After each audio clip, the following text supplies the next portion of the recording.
After 30 years of marriage, she uncovered her husband's secret. What she did next left the whole family in tears. Hello, welcome, leave a like, subscribe, activate notifications, and enjoy this story. In a quiet town where life seemed perfectly ordinary, Sarah had built a marriage that lasted 3 decades. She believed she knew everything about her husband, Michael, every secret, every joy, every pain. But one seemingly innocent day, something unimaginable happened. A discovery so shocking, it shattered everything she thought she knew. Now, she stands at the edge of a decision that could destroy or redefine the very fabric of her family. As the weight of the past crashes into the present, Sarah is faced with a choice no one should ever have to make. What she does next will leave you questioning everything you know about love, trust, and the price of secrets. How much can a heart bear before it breaks? And when it does, can it ever be truly mended? This story isn't just about the revelation of a secret. It's about the unraveling of a life, a love, and the lengths one woman will go to for the truth. You won't be able to turn away as Sarah's world collapses in front of your eyes, leaving you breathless until the very last moment. The sun peeked through the curtains of a quaint 2-story house in Woodhaven, a picturesque suburb just outside of Boston. Sarah Thompson, a 55-year-old woman with salt and pepper hair and kind eyes that crinkled when she smiled, stepped out onto her front porch. The spring air was crisp, carrying the scent of blooming flowers and freshly cut grass. She took a deep breath, savoring the moment of tranquility before beginning her day. As Sarah made her way to the garden, her mind wandered to the upcoming anniversary dinner she was planning for her and Michael. 30 years of marriage, it seemed like both an eternity and the blink of an eye. She chuckled softly, remembering their wedding day and how young and naive they had been. Now, with 2 grown children and a lifetime of memories, Sarah felt a sense of contentment wash over her. But beneath the surface of this idyllic scene, an undercurrent of unease tugged at Sarah's subconscious. Lately, Michael had been distant, often lost in thought. She'd catch him staring off into space, a troubled look in his eyes. When she'd ask what was wrong, he'd shake it off with a forced smile and a quick, "Nothing, honey." Sarah tried to push these worries aside as she knelt down to tend to her prized rose bushes. As she worked, Sarah realized she needed a new pair of pruning shears. Remembering that Michael kept some old tools in the garage, she made her way across the driveway. The garage door creaked open, revealing a cluttered space filled with years of accumulated belongings. Sarah navigated through the maze of boxes and forgotten projects, her eyes scanning the shelves for the elusive shears. It was then that something caught her eye, a slight discoloration on the far wall, barely noticeable unless you were looking for it. Curiosity piqued, Sarah moved closer, running her fingers along the surface. To her surprise, a small section of the wall gave way, revealing a hidden compartment behind some loose bricks. Heart pounding, Sarah reached into the darkness, her fingers brushing against something solid. She pulled out a weathered wooden box, its surface covered in a thick layer of dust. The box was simple, unadorned, with a small brass latch keeping it closed. Sarah's hands trembled as she flipped the latch and opened the lid. Inside, nestled in a bed of faded velvet, lay a leather-bound journal. The cover was worn, the pages yellowed with age. Sarah's breath caught in her throat as she recognized Michael's handwriting on the first page. The date at the top read September 15th, 1985, nearly 40 years ago. With shaking hands, Sarah began to read. "I can't believe what happened tonight. It wasn't supposed to go this far. God help me. I never meant for anyone to get hurt." The world seemed to tilt on its axis as Sarah devoured the words on the page. Each sentence hit her like a physical blow, revealing a truth so shocking, so at odds with everything she thought she knew about her husband, that she felt the ground crumbling beneath her feet. Michael, her Michael, the man she had loved and trusted for 3 decades, the father of her children, had been carrying a secret so dark, so devastating, that it threatened to shatter their entire world. The journal spoke of a night long ago, when a young Michael had been involved in a terrible accident. But it wasn't just an accident. The words on the page painted a picture of fear, panic, and a decision that would haunt him for the rest of his life. Michael had fled the scene, leaving behind a victim whose fate remained unknown. Sarah's mind reeled as she tried to reconcile the man she knew with the one described in these pages. How could he have kept this from her all these years? How many nights had he lain beside her, carrying this burden alone? Tears streamed down Sarah's face as she turned page after page, each entry a testament to Michael's guilt and torment. The man she thought she knew better than anyone in the world suddenly felt like a stranger. As she reached the final entry, dated just a few weeks ago, Sarah's heart nearly stopped. I can't keep living this lie. Sarah deserves to know the truth. But how can I tell her? How can I risk losing everything we've built together? God forgive me. I'm a coward. The sound of a car pulling into the driveway jolted Sarah back to reality. She quickly wiped her tears, her mind racing. What should she do? Confront Michael? Pretend she never found the journal? The weight of this knowledge felt crushing, suffocating. Sarah heard the front door open, followed by Michael's familiar voice calling out, "Honey, I'm home. Where are you?" In that moment, Sarah felt as though she were standing on the edge of a precipice. Everything she thought she knew about her life, her marriage, her husband, it all hung in the balance. With trembling hands, she clutched the journal to her chest and slowly turned towards the house. As she caught sight of her reflection in the garage window, Sarah barely recognized the woman staring back at her. Her eyes were red-rimmed, her face pale with shock. In a whisper so soft it was barely audible, she said to her reflection, "How could I never have known? How could he have hidden this from me all these years?" The sound of Michael's footsteps grew closer. "Sarah, are you out in the garage?" Sarah's heart pounded so loudly she was sure Michael would hear it. She took a deep breath, steeling herself for what was to come. As she turned to face the garage door, journal in hand, ready to confront the man she thought she knew, the world seemed to slow down. In that suspended moment, as Michael's silhouette appeared in the doorway, Sarah realized that nothing would ever be the same again.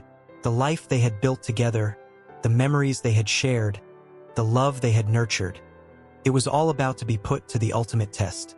As Michael's eyes met hers, then dropped to the journal in her hands, the color drained from his face.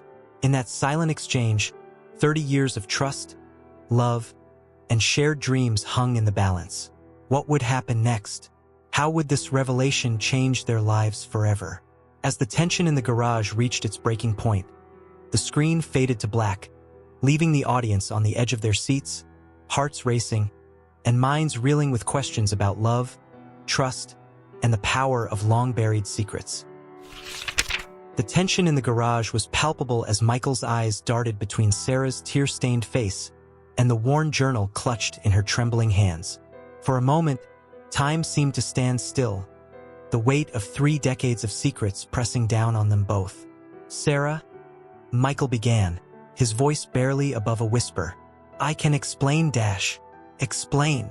Sarah's voice cracked, a mixture of anger and heartbreak. "Explain how you've lied to me for 30 years? How you've carried this burden all this time without ever trusting me enough to tell me." Michael took a step forward, his hand outstretched, but Sarah flinched away. The hurt in his eyes was evident, but it paled in comparison to the maelstrom of emotions swirling within Sarah. "Please, let's go inside," Michael pleaded, glancing nervously at the open garage door. "We shouldn't do this here." Sarah nodded stiffly, brushing past him as she walked into their home. The house that had always been a sanctuary now felt alien, as if the walls themselves were keeping secrets. She made her way to the kitchen, her movements mechanical, and sat at the table where they had shared countless meals and conversations. How many of those had been tainted by this hidden truth? Michael followed, his footsteps heavy with the weight of guilt. He sat across from her, hands clasped tightly on the table, knuckles white with tension. "I never meant for you to find out like this," he began, his voice low and strained.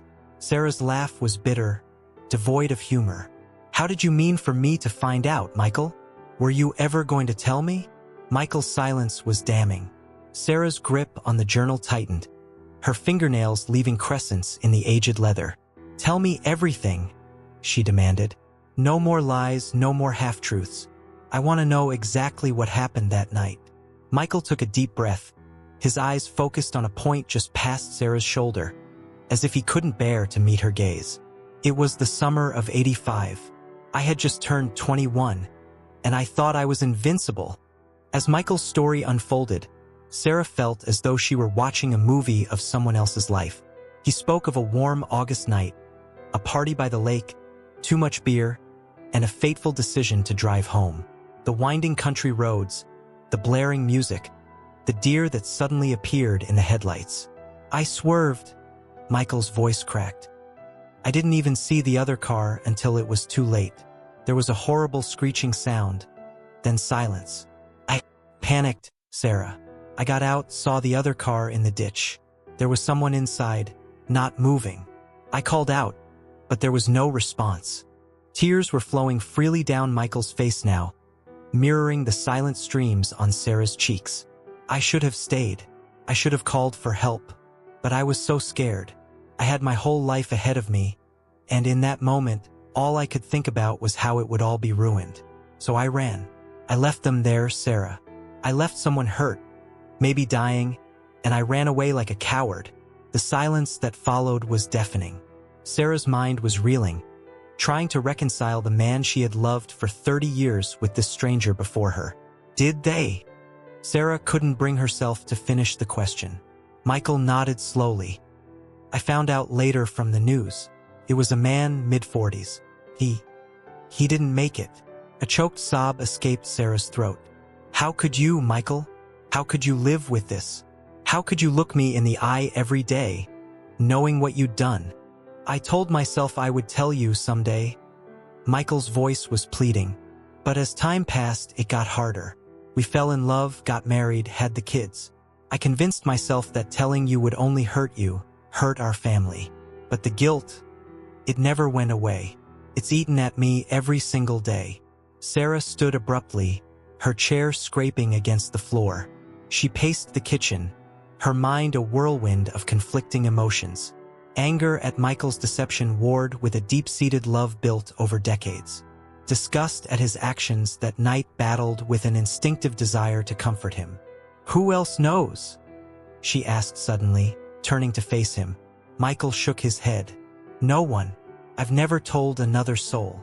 Sarah's laugh was hollow. So I'm the last to know. Your wife, your partner, the mother of your children. I'm the last person you trusted with this. Sarah, please. Michael stood, reaching for her. You have to believe me. I love you. Everything we've built together, everything we've shared, that's real. My love for you, for our family, it's the truest thing in my life. For a moment, Sarah allowed herself to be held, to feel the familiar comfort of Michael's arms. But the warmth quickly gave way to a chill as the reality of their situation sank in. She pulled away, her eyes meeting Michael's. I don't know who you are anymore. The man I married, the man I've loved all these years. I don't know if he ever really existed. I'm still me, Sarah. Michael's voice was desperate. I'm still the man who loves you more than anything in this world. Sarah shook her head, tears falling freely. The man I love wouldn't have kept this secret. He wouldn't have built our life on a lie. She moved towards the door, pausing with her hand on the knob. I need time, Michael. I need to think. As Sarah walked out of the kitchen, leaving Michael standing alone, the weight of 30 years of secrets hung heavy in the air. The foundation of their marriage, once thought unshakable, now trembled beneath the weight of this revelation. Outside, the sun was setting, casting long shadows across their once idyllic suburban street. Sarah walked, her mind racing, her heart breaking. How could she reconcile the man she loved with the terrible secret he'd kept? Could their marriage survive this earth-shattering revelation? As night fell on Woodhaven, two hearts ached in separate rooms of a house that no longer felt like home. The truth, hidden for so long, was now laid bare, leaving in its wake a future as uncertain as the shadows that danced on the walls. The morning sun filtered through the curtains of the guest room, where Sarah had spent a restless night. Her eyes were puffy from crying, her mind exhausted from the endless cycle of questions and doubts. As she stared at the unfamiliar ceiling, Sarah knew she couldn't stay in this limbo. She needed answers not just from Michael but from the past itself. With a determined set to her jaw, Sarah rose and packed a small bag. She left a terse note for Michael. "Gone to find the truth. Don't follow me." The drive to Millbrook, the small town where the accident had occurred nearly 4 decades ago, was long and silent. Each mile that passed felt like a step further away from the life she had known and closer to an uncertain future. Millbrook was a picturesque New England town, its main street lined with quaint shops and colonial-era houses. But to Sarah, it felt like entering a crime scene. Her first stop was the local library, where she pored over microfiche copies of old newspapers. The accident had made the front page. Local man killed in hit-and-run tragedy. James Hawkins, 46, leaves behind wife and 2 children. Sarah's hand trembled as she read the details of that fateful night. The article painted a vivid picture of a community in shock, a family devastated, and a killer who vanished into the night. The words seemed to leap off the page, each one a dagger to her heart. As she left the library, Sarah's eyes were drawn to a small diner across the street. Hawkins Family Restaurant, the sign read. Her heart raced as she realized the connection. With trepidation, she entered. The diner was a snapshot of small-town America, filled with the chatter of locals and the aroma of fresh coffee. Behind the counter stood an older woman, her silver hair tied back in a neat bun, her eyes kind but tinged with a deep-seated sadness. "What can I get for you, dear?" the woman asked as Sarah took a seat at the counter. Sarah's voice caught in her throat. Are you related to James Hawkins?" The woman's smile faltered for a moment. "I'm Margaret Hawkins. James was my husband. Did you know him?" The weight of the moment was almost unbearable. Sarah felt as though she were standing on the edge of a precipice, about to jump into the unknown. "No, I'm researching the accident that happened here years ago. I'm so sorry for your loss." Margaret's eyes misted over. "It's been almost 40 years, but some days it feels like yesterday. James was the heart of this community. His death left a hole that's never really been filled." As Margaret spoke, Sarah felt her world tilting on its axis. The nameless, faceless victim from Michael's confession was suddenly real. A beloved husband, a father, a pillar of his community. The magnitude of Michael's actions, of his deceit, hit her with renewed force. "The hardest part," Margaret continued, unaware of the turmoil in Sarah's heart, "is not knowing. The person who did this, who took James from us, they're still out there, living their life, maybe with a family of their own, while we've been left to pick up the pieces." Sarah's hand shook as she lifted her coffee cup, the bitter liquid doing little to wash away the taste of guilt and betrayal. She wanted to confess, to fall to her knees and beg for forgiveness on Michael's behalf. But the words wouldn't come. As she left the diner, Sarah's phone buzzed with a text from an unknown number. "I know why you're here. Meet me at the old mill by the river at sundown." Tom Hawkins. The hours until sundown crawled by, each minute an eternity of doubt and fear. As the sky turned a dusky orange, Sarah made her way to the abandoned mill. A figure stood silhouetted against the setting sun, a man in his mid-40s, with a stance that spoke of barely contained anger. "You're her, aren't you?" Tom's voice was rough with emotion. "The wife of the man who killed my father." Sarah's breath caught in her throat. "How did you dash? I've spent my entire adult life trying to solve this case." Tom cut her off. "I've followed every lead, chased down every rumor. And now, after all these years, here you are, the key to unlocking it all." As Tom spoke, laying out the breadcrumbs of clues that had led him to this moment, Sarah felt as though the ground beneath her feet was crumbling away. The carefully constructed life she and Michael had built was a house of cards, and Tom Hawkins was the gust of wind threatening to blow it all down. "What do you want?" Sarah asked, her voice barely above a whisper. Tom's eyes blazed with a mixture of pain and determination. "I want justice. For my father, for my family, for this town." Your husband took something from us that can never be replaced. It's time he faced the consequences. As the last rays of sunlight disappeared behind the hills, Sarah stood at a crossroads. On one side lay the life she had known, imperfect, but filled with love and cherished memories. On the other, a path of truth and justice, but one that would irrevocably destroy the family she had built. The weight of her decision pressed down on her, as suffocating as the secrets that had brought her to this moment. As she opened her mouth to speak, the screen fades to black, leaving the audience on the edge of their seats, hearts pounding with the realization that whatever Sarah decides, nothing will ever be the same again. The drive back to Woodhaven felt like a journey through a fog of moral uncertainty. Sarah's knuckles were white on the steering wheel, her mind replaying her conversation with Tom Hawkins on an endless loop. His words echoed in her ears. It's time he faced the consequences. As she pulled into her driveway, Sarah noticed the lights were on in the house. Michael's car was parked haphazardly, as if he had rushed home. For a moment, she sat in her car, gathering the strength to face what lay ahead. Inside, she found Michael pacing the living room, his face a mask of worry and relief. Sarah, thank God you're home. I've been out of my mind with Dash. Stop. Sarah held up a hand, her voice steady despite the turmoil within. We need to talk. They sat across from each other in the kitchen, the same spots where their world had begun to unravel just days before. Sarah took a deep breath and recounted her journey to Millbrook, her meetings with Margaret and Tom Hawkins. With each word, she watched Michael's face crumble, the weight of his past pressing down on him more heavily than ever before. They know, Michael. Sarah's voice was barely above a whisper. Tom Hawkins has been investigating for years. He's pieced it all together. Michael's face went ashen. What does he want? Justice, Sarah replied, the word hanging heavily between them. As if on cue, Sarah's phone buzzed with a text from Tom. 48 hours.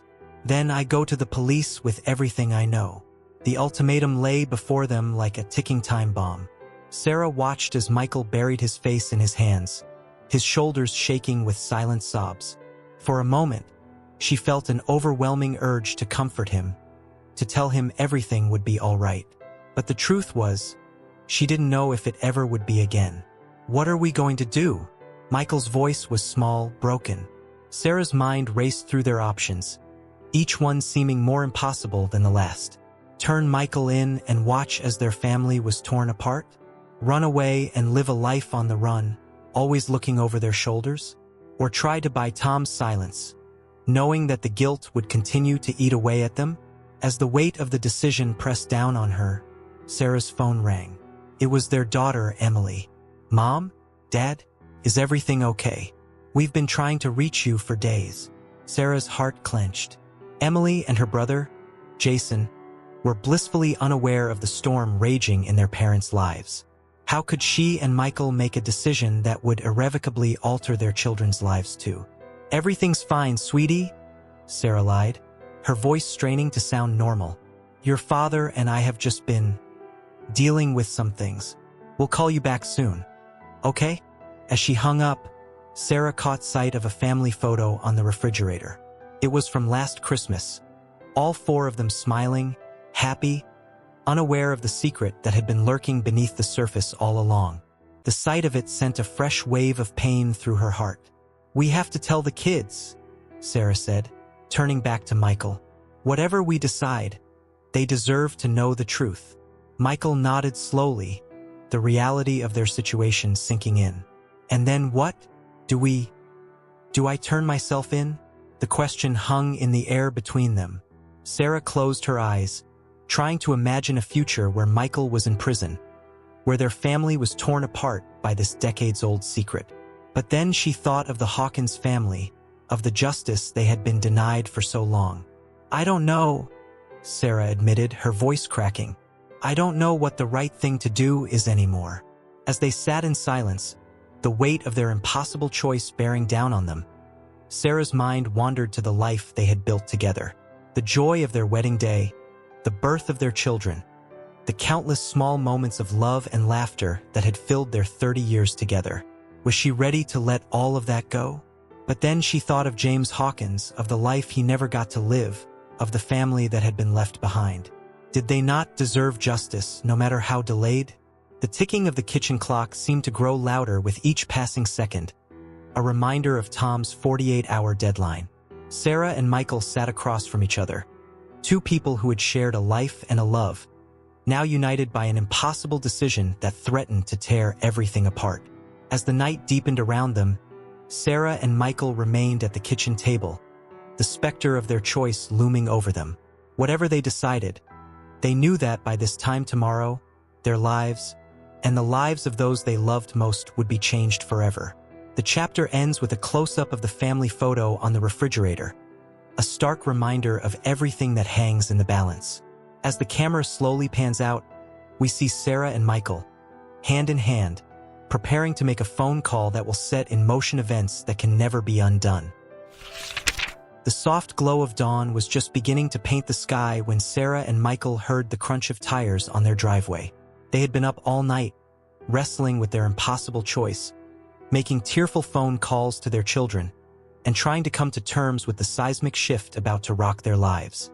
Emily and Jason burst through the front door, their faces etched with worry and confusion. "Mom? Dad? What's going on?" Emily's voice trembled as she took in her parents' haggard appearances. Sarah opened her mouth to speak, but before she could, another car pulled up. Through the window, she saw Tom Hawkins step out, his face set in grim determination. Her heart raced. They were out of time. "Who's that?" Jason asked, peering out the window. Michael stood, his shoulders slumped under an invisible weight. "Kids, there's something I need to tell you. Something I should have told all of you a long time ago." But before Michael could continue, there was a sharp knock at the door. Tom's voice rang out. "I know you're in there, Thompson. It's time to face the music." The next few moments were a blur of motion and emotion. Sarah opened the door. Tom pushed his way in, and suddenly their living room became a crucible of long-buried truths and raw, unbridled feelings. "You," Tom snarled, pointing at Michael, "you're the one who killed my father, who left him to die on that road like he was nothing." Emily and Jason recoiled in shock, their eyes darting between their father and this stranger, desperately seeking some sign that this was all a terrible mistake. Michael, his face ashen, nodded slowly. "Yes," he whispered, his voice barely audible. "It was me. I'm so sorry." The room erupted into chaos. Emily burst into tears, Jason started shouting questions, and Tom looked ready to lunge at Michael at any moment.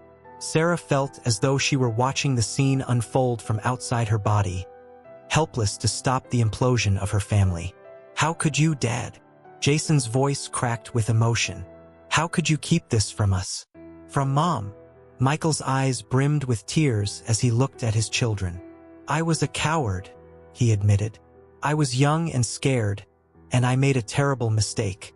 And then I kept making that mistake every day by not coming clean."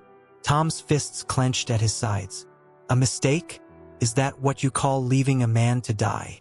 Depriving a family of their father, a community of a beloved member?" As the accusations flew and emotions ran high, Sarah found herself moving to stand between Michael and Tom. "Please," she said, her voice cutting through the chaos. "I know you're angry, Tom. You have every right to be. But there's more to this story than you know." Over the next hour, with trembling voices and tear-stained faces, the whole truth came out. Michael recounted every agonizing detail of that fateful night, the years of guilt and self-loathing that followed, and the cowardice that kept him silent for so long. Sarah shared her own journey of discovery, the shock and betrayal she felt, and the impossible choice they had been facing. Emily and Jason listened in stunned silence, their world tilting on its axis as they grappled with this new reality. As the story unfolded, something unexpected began to happen. The raw anger on Tom's face slowly gave way to a complex mix of emotions: pain, confusion, and a glimmer of something that might have been understanding. "I've hated you for so long," Tom said, his voice hoarse. "I've imagined this moment 1,000 times, dreamed of seeing you brought to justice. But now, he trailed off, shaking his head. The room fell into a heavy silence, the weight of decades of secrets and pain pressing down on all of them. It was Emily who finally broke the quiet. "What happens now?" she asked, her voice small and uncertain. Michael stood, his movements slow and deliberate. "Now," he said, "I do what I should have done 38 years ago. I turn myself in." A fresh wave of tears and protests swept through the room, but Michael held up his hand. "It's the only way," he said. "The only way to give the Hawkins family the closure they deserve, and the only way I can ever hope to make peace with myself." Sarah felt her heart breaking all over again, but alongside the pain was a glimmer of something else, pride in her husband's courage, and a deep, abiding love that had weathered the storm. Tom watched Michael with a mix of suspicion and grudging respect. "You understand this doesn't make everything okay, right? It doesn't bring my father back." Michael nodded solemnly. "I know, nothing can ever make this right, but it's a start."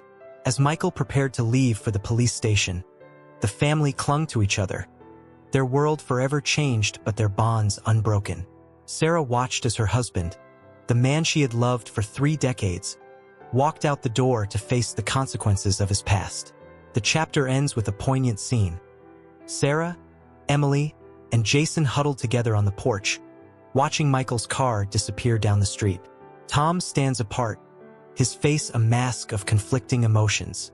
As the first rays of sunlight break through the clouds, illuminating the scene, there's a sense that while one chapter of their lives has come to a painful end, another, one of truth, redemption, and healing, is just beginning. The camera pans out, showing the quiet suburban street coming to life, unaware of the drama that has unfolded behind the Thompsons' door. The world keeps turning, but for this family, nothing will ever be the same again.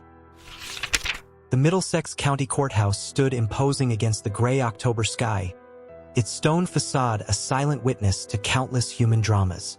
Today, it would bear witness to one more, as the trial of Michael Thompson began. Sarah sat in the front row of the gallery, her children on either side. The past months had been a whirlwind of legal consultations, tearful family discussions, and sleepless nights. Now, as she watched Michael being led into the courtroom in handcuffs, it all felt surreal. The proceedings began with the sharp rap of the judge's gavel. "The state of Massachusetts versus Michael Thompson," the clerk announced, her voice echoing in the hushed courtroom. As the prosecutor laid out the case against Michael, Sarah felt as though she were hearing about a stranger, not the man she had shared her life with for 3 decades. The clinical recitation of facts, the hit and run, the death of James Hawkins, the years of deception, seemed to strip away the humanity of the situation, reducing it to cold, hard evidence. Michael's attorney, a compassionate woman named Linda Goldstein, presented a defense that centered on remorse and redemption. "Ladies and gentlemen of the jury," she began, her voice steady and clear, "what we have before us is not just a case of a tragic accident from decades ago. It is a story of a man who made a terrible mistake in his youth, and who has spent every day since then trying to atone for it through a life of service and kindness." As character witnesses took the stand, friends, colleagues, even some of Michael's former students from his years as a high school teacher, Sarah felt a glimmer of hope. They painted a picture of Michael as a man of integrity, a pillar of the community who had touched countless lives for the better. But then came the testimony that shook the courtroom to its core. Tom Hawkins took the stand, his face a mask of barely contained emotion. "Mr. Hawkins," the prosecutor began, "can you tell the court about the night of August 15th, 1985? Tom's voice was steady as he recounted the last time he saw his father alive, the agonizing wait for news, and the devastating moment when they learned of his death. But as he continued, his composure began to crack. "For 38 years, I've lived with the pain of not knowing," Tom said, his voice thick with emotion. "Not knowing who took my father from us, not knowing why they left him there to die. It's eaten away at me, shaped every aspect of my life." The courtroom was silent, hanging on Tom's every word. Sarah felt Emily's hand tighten around hers as Tom continued. "But then, a few months ago, I finally came face to face with the man responsible, Tom said, his eyes meeting Michael's across the courtroom. And I was ready to hate him, to demand the harshest punishment possible. But something unexpected happened. Tom paused, taking a deep breath. I saw a man consumed by guilt, a man who had carried the weight of his actions for decades. I saw a family grappling with a truth that threatened to tear them apart. And I realized that the man sitting in that defendant's chair has already been serving a life sentence of his own making. A murmur ran through the courtroom. This wasn't the vengeful testimony anyone had expected. Sarah felt a surge of emotions, gratitude, hope, and a renewed ache for all the lives forever changed by that one fateful night. As the trial progressed, more surprises emerged. An elderly man named Frank Delaney came forward, claiming to have witnessed part of the accident that night. His testimony painted a more complex picture of the events, suggesting that James Hawkins' car might have swerved unexpectedly, contributing to the collision. With each new revelation, the clear-cut case became murkier. The jury listened intently, their faces reflecting the moral complexity of the situation before them. Finally, it was Michael's turn to take the stand. As he was sworn in, his eyes met Sarah's. In that moment, a lifetime of love, pain, and shared history passed between them. Mr. Thompson, his attorney began, can you tell the court, in your own words, what happened on the night of August 15th, 1985? Michael's voice was steady, though his hands trembled slightly. I was young, foolish, and had too much to drink, he began. I never should have been behind the wheel that night. What happened next has haunted me every day since. As Michael recounted the accident, his flight from the scene, and the decades of guilt that followed, there wasn't a dry eye in the courtroom. He spoke of his cowardice in not coming forward sooner, the toll it had taken on his mental health, and the constant fear of discovery that had colored every moment of his life. I know that nothing I can say or do will ever bring Mr. Hawkins back, Michael concluded, his voice breaking. I can't undo the pain I've caused his family, or erase the years of deception to my own loved ones. All I can do now is accept whatever punishment the court deems fit, and spend whatever time I have left trying to make amends. As Michael stepped down from the stand, the courtroom was plunged into a heavy silence. The weight of his confession, the years of hidden truth, and the complex web of pain and redemption hung in the air. The chapter ends with the jury filing out to begin their deliberations. Sarah, Emily, and Jason cling to each other, their faces a mix of fear and hope. Across the aisle, Tom Hawkins sits alone, his expression unreadable. As the bailiff calls for order, the camera pans across the tense faces in the courtroom, then fades to black, leaving the audience on tenterhooks, waiting to learn Michael's fate and wondering if justice and mercy can coexist in the face of such a long-buried truth. The verdict came down like a thunderclap, echoing through the hushed courtroom. We, the jury, find the defendant, Michael Thompson, guilty of involuntary manslaughter and leaving the scene of a fatal accident. Sarah felt the world tilt beneath her feet. Despite preparing herself for this moment, the reality of it struck her like a physical blow. Emily sobbed quietly beside her, while Jason's face was a mask of stone. The judge's voice cut through the fog of Sarah's shock. Mr. Thompson, please rise for sentencing. Michael stood, his shoulders squared but his hands trembling slightly. The judge continued, taking into account the nature of the crime, the decades that have passed, your voluntary confession, and your otherwise exemplary life, I hereby sentence you to 5 years in state prison, with the possibility of parole after 3 years. A collective gasp rippled through the courtroom. It was less than many had expected, but to Sarah, it might as well have been a lifetime. 5 years. 5 years without Michael by her side. 5 years for their family to navigate this new, broken reality. As the bailiff led Michael away, he turned to look at his family one last time. The love and sorrow in his eyes were almost too much for Sarah to bear. She wanted to run to him, to hold him one last time, but her feet seemed rooted to the floor. The days that followed passed in a blur. Sarah found herself going through the motions of life, her mind constantly drifting to Michael in his prison cell. The house felt cavernous and empty without him. Every corner held a memory, now tainted by the weight of their shared secret. It was on a particularly difficult evening, about a month after the sentencing, that Sarah received an unexpected visitor. The doorbell rang, and she opened it to find Tom Hawkins standing on her porch, looking uncomfortable but determined. "Mrs. Thompson," he said, his voice gruff, "I hope I'm not intruding. I needed to talk to you." Sarah invited him in, a strange mix of emotions swirling within her. This man, who had every reason to hate her family, who had been the catalyst for their world falling apart, was now sitting in her living room looking lost and conflicted. "I've been thinking a lot since the trial," Tom began, his eyes fixed on his clasped hands. "About my father, about your husband, about forgiveness."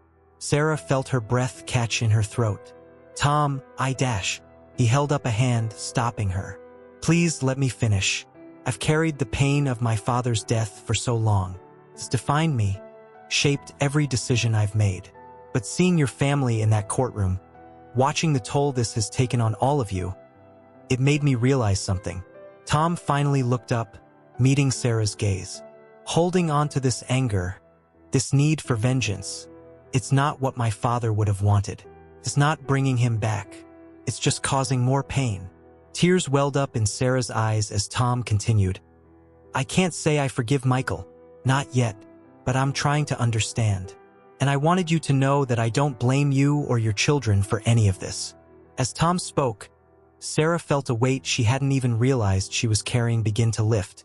They talked for hours, sharing stories of James and Michael, of lives lived in the shadow of that fateful night. When Tom finally left, the air felt clearer somehow, as if the first steps towards healing had been taken. The conversation with Tom sparked something in Sarah. She realized that she couldn't let this tragedy define her family's future. With renewed determination, she threw herself into supporting Michael from afar, coordinating visits, writing letters, and ensuring their children maintained a relationship with their father despite the circumstances. It was during one of these visits, about 6 months into Michael's sentence, that Sarah received news that would once again alter the course of their lives. As she sat across from Michael in the sterile visitation room, she found herself struggling to find the right words. "Sarah?" Michael's brow furrowed with concern. "What is it? Is everything okay?" Sarah took a deep breath, her hand instinctively moving to rest on her stomach. "Michael, I'm pregnant." The world seemed to stop for a moment as Michael processed her words. Then, to Sarah's surprise, a smile broke across his face, the first genuine smile she'd seen from him since before the trial. "A baby?" he whispered, his eyes shining with a mix of joy and disbelief. "But how? I mean, we're not exactly young anymore." Sarah laughed softly, the sound strange in the somber surroundings. "Believe me, I was just as shocked. The doctor called it a miracle pregnancy. I'm still trying to wrap my head around it."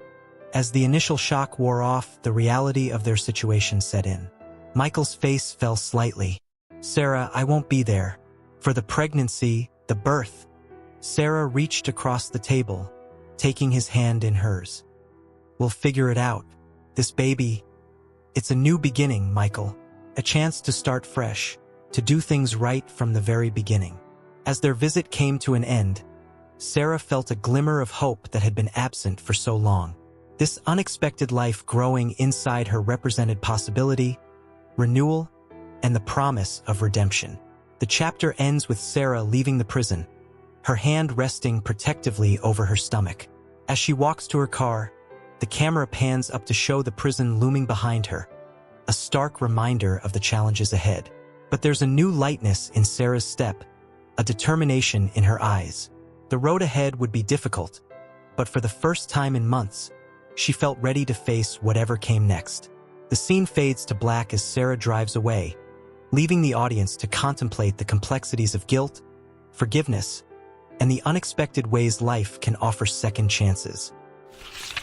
The crisp autumn air carried the scent of fallen leaves as Sarah stood before the weathered headstone in Millbrook Cemetery. Her hand rested on her swollen belly, now 8 months along in a pregnancy that still felt surreal. "Hello, Mr. Hawkins," she said softly, placing a small bouquet of flowers at the base of the stone. I know this might seem strange, me being here, but I felt I needed to come. Sarah took a deep breath, gathering her thoughts. Your son, Tom, he's been incredible. The kindness and understanding he's shown our family, despite everything, I think you'd be proud of him. As she spoke, Sarah heard footsteps approaching. She turned to see Tom walking towards her, his face a mix of surprise and something else. Understanding, perhaps. Mrs. Thompson, he said, nodding in greeting. I didn't expect to see you here. Sarah smiled sadly. I hope it's okay. I needed to pay my respects. To apologize, I suppose. Tom was quiet for a moment, his eyes fixed on his father's grave. You know, he said finally, I used to come here every week, full of anger and grief. I demand answers from a silent stone. Curse the unknown driver who took my father away. But lately, I've been coming here to talk to him about forgiveness. Sarah felt tears welling up in her eyes. Tom, please. Tom held up a hand. Let me finish. What your husband did, it can never be undone. But the man I've come to know over these past months, the man who's serving his time and trying to make amends, I think my father would want me to find a way to forgive him. As they stood there, an unlikely pair united by tragedy and the slow, painful process of healing, Sarah felt the baby kick. She gasped, placing a hand on her stomach. Tom's eyes widened. Are you all right? Sarah nodded, a small laugh escaping her. Yes, it's just the baby. Would you like to feel? After a moment's hesitation, Tom placed his hand gently on Sarah's belly. As if on cue, the baby kicked again. A look of wonder crossed Tom's face, quickly replaced by a complex mix of emotions. Life goes on, doesn't it? He said softly, withdrawing his hand. Even in the face of loss and grief, new life finds a way. They stood in companionable silence for a while, each lost in their own thoughts. As the sun began to set, painting the sky in brilliant oranges and pinks, Sarah knew it was time to leave. Tom, she said, turning to him, I know it might be asking too much, but would you consider being there when Michael is released? I think it would mean a lot to him, to all of us. Tom was quiet for a long moment, his face unreadable. Finally, he nodded.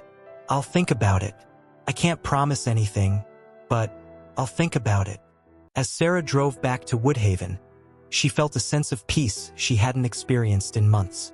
The weight of guilt and secrets still pressed upon her, but it felt lighter somehow, as if sharing the burden had made it more bearable. The next few weeks passed in a blur of preparation, both for the baby's arrival and for Michael's upcoming release. Emily and Jason threw themselves into getting the house ready, their initial anger and confusion gradually giving way to cautious optimism about their family's future. On a crisp morning in early December, Sarah stood outside the prison gates, her heart pounding. The baby, nestled safely in a carrier held by Emily, gurgled softly. Jason stood tall beside them, his face a mask of mixed emotions. As the gates opened and Michael stepped out, Sarah felt her breath catch. He looked older, wearier, but his eyes lit up as he saw his family. He rushed towards them, enveloping Sarah in a tight embrace before kneeling to see his new daughter for the first time. She's beautiful, Michael whispered, tears streaming down his face. What's her name? Sarah smiled, her own eyes brimming with tears. Hope, she said softly. Her name is Hope. As Michael stood, hugging Emily and Jason in turn, Sarah noticed a figure standing a short distance away. Tom Hawkins had come after all, his presence a powerful symbol of the long, painful journey they had all undertaken. Michael saw him too, and after a moment's hesitation, walked over to him. The two men stood face to face, years of pain, guilt, and gradually dawning understanding passing between them. Thank you for coming, Michael said, his voice thick with emotion. Tom nodded, his jaw tight. I'm not saying it's all forgiven, he said, but I'm willing to try and move forward. For my father's sake and for that little girl over there. She deserves a future free from the weight of the past. As they all stood there, the Thompson family reunited, Tom a tentative ally in their journey of healing. Sarah felt a sense of possibility she hadn't dared to hope for in years. The scene shifts to a few days later. Sarah is sitting at her desk, pen in hand, a blank piece of paper before her. She begins to write, "Dear Woodhaven, for 30 years, I lived with a secret that wasn't mine to keep. Today, I'm writing this letter to all of you, our friends, our neighbors, our community, to ask for your understanding and, if possible, your forgiveness." As Sarah's voice narrates the letter, we see a montage of scenes. The letter being printed in the local newspaper, neighbors reading it with shocked expressions, hushed conversations in the grocery store and at school pickup. We see Michael, tentatively returning to the community, facing stares and whispers but also occasional nods of acknowledgement. We see the Thompson family at church, some people moving away from them, others offering hesitant smiles of support. The montage ends with a scene of the Thompsons and the Hawkins sharing a meal, the atmosphere still charged with complex emotions but tinged with hope. Baby Hope gurgles in her high chair, a living symbol of new beginnings. As the chapter closes, we see Sarah placing the original handwritten letter in a small metal box, along with Michael's old journal, newspaper clippings about the accident and trial, and a recent family photo. She closes the box and hands it to Tom Hawkins. "For the town's time capsule," she explains, "so that future generations can understand the true cost of secrets, the power of forgiveness, and the possibility of redemption." Tom nods solemnly, accepting the box. As he turns to leave, he pauses. "You know," he says, "my father used to say that the measure of a person isn't in never making mistakes, but in how they make amends for them. I think he'd approve of this." The camera pans out, showing Sarah and Tom standing on the porch, the box of memories between them. In the background, we can see Michael playing with Hope in the yard, Emily and Jason setting the table for dinner. The sun is setting on Woodhaven, casting long shadows but also promising a new day to come. As the scene fades to black, we're left with the sense that while the road ahead may still be challenging, this unlikely group of people, bound together by tragedy and redemption, are ready to face it together. Thank you very much for listening to this story. Comment below what you thought of the ending and from which city you're listening to us. If you enjoyed this story and want to hear more, click on the next story that's appearing on your screen now. Leave your like and subscribe to our channel so we can build a huge community that shares inspiring stories together. See you soon.